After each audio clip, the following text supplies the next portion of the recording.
So you've got about £1,000 or dollars to spend on a big flagship Android phone, and you really don't want the obvious Samsung choice. Do you pick the Pixel 8 Pro, a firm favourite among a lot of the tech and creator community, or go with something a bit left field like the OnePlus 12? It's not got Pro in the name anymore, but don't let that fool you into thinking it's not a top-tier premium device. It is. But should you buy it over a Pixel? I'm Cam Bunton from Pocket-lint, and in this video, I'll tell you. I won't talk too much about design and build because there are more important things to compare, but briefly, a couple of things stand out looking at these two phones. One of them is the curved edges on the OnePlus. It's curved on the back and the front, giving it quite a different in-hand feel, almost feeling thinner, but in truth there's not a lot in it.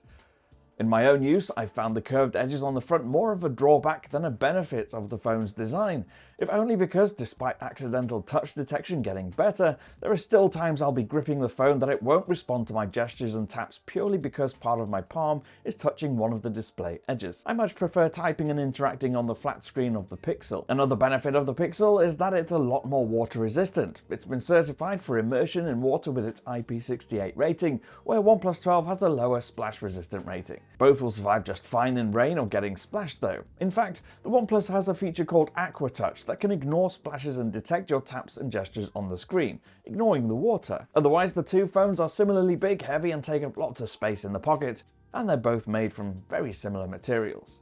So displays, and it's safe to say both, are very good. I don't think you'd complain or have any issues with either of them, but from a pure spec and performance standpoint, the OnePlus 12 is technically better. It's got a more advanced LTPO panel, and that means it's more efficient at adjusting frame rates to manage power consumption. It's also capable of reaching higher peak brightnesses when needed, up to 4,500 nits. So when you crank both up to full brightness, the OnePlus is considerably brighter. What that means is you can set it to auto, and it'll often be at about 20 to 30% brightness and still retain the brightness, color, and vibrance that you'd expect. And the auto brightness responds smoothly and quickly to changes in the ambient lighting conditions around you. Color and details aren't all that much different between them, but the brightness from the OnePlus did sometimes mean highlights in video might lose a tiny bit of detail as more light is pumped through. The two companies have very different approaches to software though. OnePlus has lots of additional settings and menus, and you can deep dive in to tweak a bunch of different settings.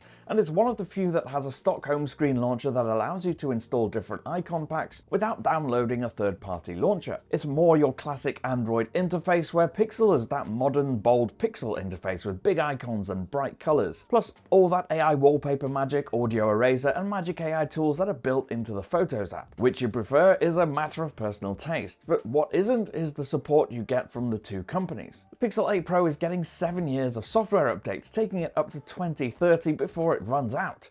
The OnePlus 12 gets 4 major updates, so it's decent but not as good as Pixel or, crucially, the latest Samsung's. So Snapdragon 8 Gen 3 versus Tensor G3. It's an interesting processor comparison, but as far as raw power and speed goes, the Snapdragon is more powerful. OnePlus has also built in a number of other different optimizations and features to make it faster, smoother, and retain that speed for a longer period of time. In daily use, will you notice that difference if you choose the Pixel 8 Pro? It's hard to say, but I didn't really. They'll both load the top apps and games quite easily, and loading the apps side by side, I didn't see any difference in speed. I noticed a bigger difference when it came to battery life. On lighter days, I could get the OnePlus 12 to last nearly 2 days on a full charge. One day even finished the day with nearly 75% left over, thanks to how efficient the phone is when it comes to gaming, and that was with 2 or so hours of gaming. In fact, even 5.5 hours of screen time mixed between social media and gaming was only enough to drain it about 55%. Playing games titles doesn't seem to drain the battery as heavily as it does on the Pixel.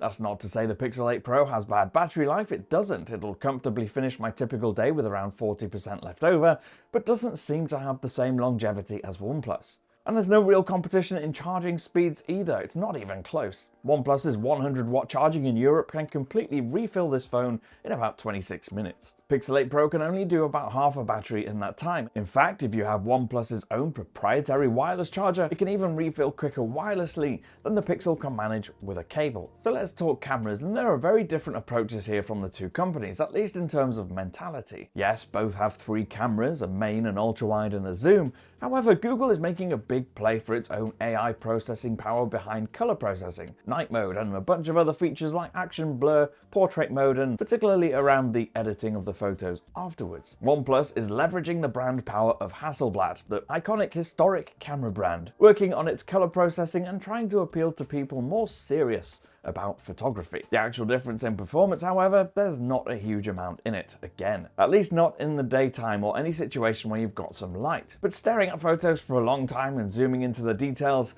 there are a couple of things that do stand out. Regardless of whether you use the main, the ultra-wide, or the zoom cameras, there's a clear difference in how shadows and light and color are processed. Pixel does this thing where it cranks up the contrast in some parts of the image, giving this artificial difference between the light and the dark parts, so sometimes affects the natural texture of that item, like grass in these fields. But at the same time, some areas of the picture, like the houses in these photos of the mountain landscape, the Pixel has decided to kill the shadow and elevate the light on the surface of the walls of the housing, despite it being a low winter sun and to the eye, that shadow being darker in real life and actually adding some interest to the picture. Here's where OnePlus, I think, creates a better image, because it makes the texture of the grass in the fields and the shadows look more real. However, the OnePlus did struggle a lot with lens flare in these shots, particularly because of that low sun. Now, both can zoom in quite far, and the 5x zoom on the Pixel versus the 3x on the OnePlus means you can get in closer on the Pixel and not lose any detail. Of course, you can push further digitally.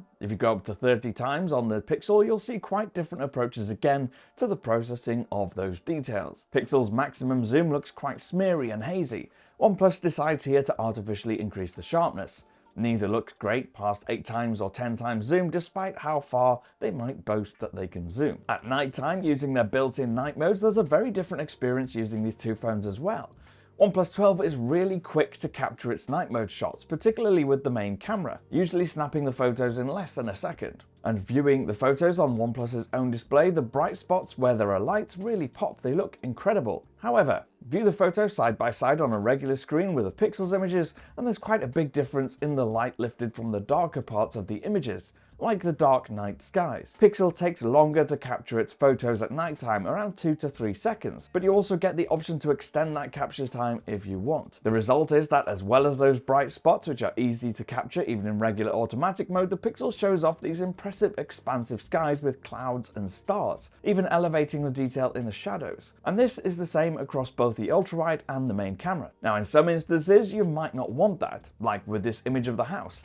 The way the scene has been brightened so much and the white balance cleaned up gives, again, a bit of an unrealistic view, almost making it look like the light on the house is cool daylight. OnePlus does much better at keeping it feeling like it's nighttime, like it should, but still giving you the detail and the contrast between the light and the dark. Now, of course, both phones have manual mode, and so you can set it up on a tripod and manually adjust shutter speed, focus, and white balance to get that night mode effect if you want, if you're happy to do it all manually. You can also adjust Pixel's own warmth, light, and contrast pretty easily to adjust it if the default automatic processing doesn't work for you.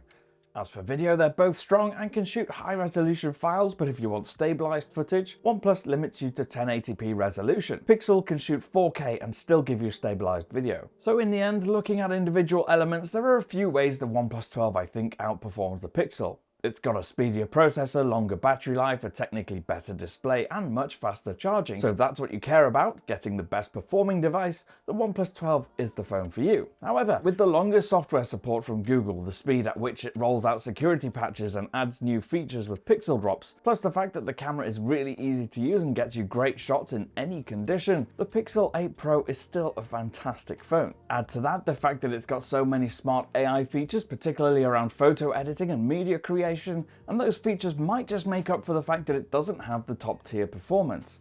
It's my own personal choice of daily driver right now because it just gets the overall balance right. Let me know what you think in the comments down below. You can grab me on Threads, I'm at Cam Bunton. Which are you going for, the Pixel 8 Pro or the OnePlus 12? If you did like this video, please do leave a thumbs up, subscribe and tap the notification bell, and I'll see you again in the next one. Bye for now.